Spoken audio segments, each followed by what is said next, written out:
觀自在菩薩，行深般若波羅蜜多時，照見五蘊皆空，度一切苦厄。舍利子，色不異空。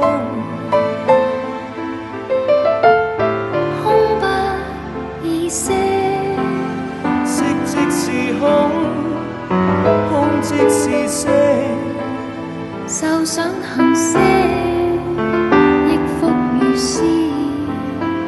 舍利子，是諸法空相，不生不滅，不垢不淨，不真不假。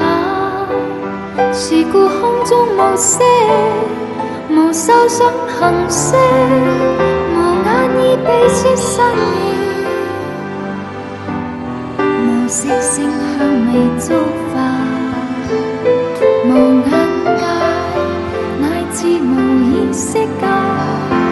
無無明，亦無無明盡，乃至無老死。